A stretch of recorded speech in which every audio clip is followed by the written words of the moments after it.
Okay, I wanted to do a little video to explain how to redo the wiring on a trailer.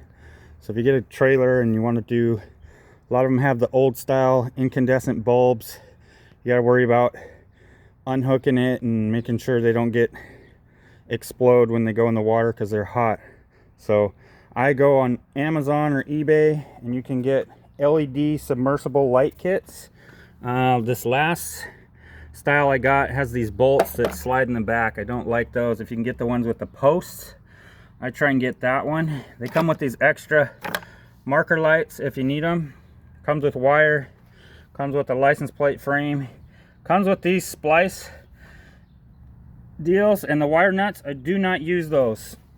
I buy, and if you can go on Amazon or eBay and get these heat shrink connectors, and then I use a loop connector for the ground wire, and I get a self-tapping screw, and that's for the ground wire. That's going to be on the front of the trailer. This case, it goes to a loop on the bolt for the hitch, but you can just tap in a wire wherever you want, maybe on the bottom of the hitch. These things are junk. Your wires are just going to have problems sooner or later. So it comes with the wires. So what I do, you want to make sure before you pull the old wires out, I kind of make a little Y. This one I haven't finished taping up. I want to tape it all the way to the front so it pulls through easy. And so you're going to pull that through the frame.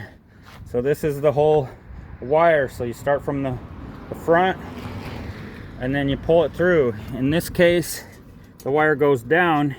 So I'm going to pull it through, and then for the green is on the right side, or would be like the passenger side of the vehicle. Yellow is like the driver's side. So you're going to pull that through.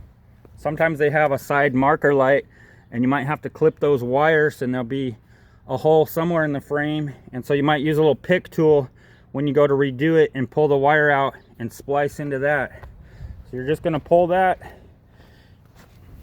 out all the way through the frame, and then bolt up your new ones. Now you got to be careful.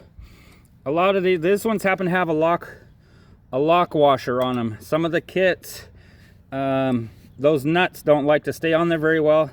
What I like to do is just go to the hardware store and get some nylon nuts so that they don't fall off when you're going down the road. And also, this is where your ground wire goes, so if this gets loose, you're going to have problems with your wires. The one on the passenger side, you want to put the driver's side would be, there's a light underneath here, so you want to put the light, the yellow one goes on the driver's side, and there's a light that shines down to illuminate your license plate. So that's just some quick tips on how I do the trailer wiring, because a lot of these that I get our project skis are old. So I'll just use some wire snippers, then just use some wire strippers, put those connectors on there, and then you could use a heat gun or like a lighter to heat it up, and then they shrink, which is really nice, helps make them waterproof. If you're working on a trailer that needs marker lights, you can buy these separate for the double trailers, and sometimes on the double trailers you need 3 lights in the back. So I just throw these out or keep them for something else, but they're junk. You're just going to get water in there and corrosion sooner or later. If you have a frame that's open frame, you can put the wires on these little clips, and then it clips onto the frame, and then it holds the wire where you need to. So that's kind of some tips, hopefully help somebody out.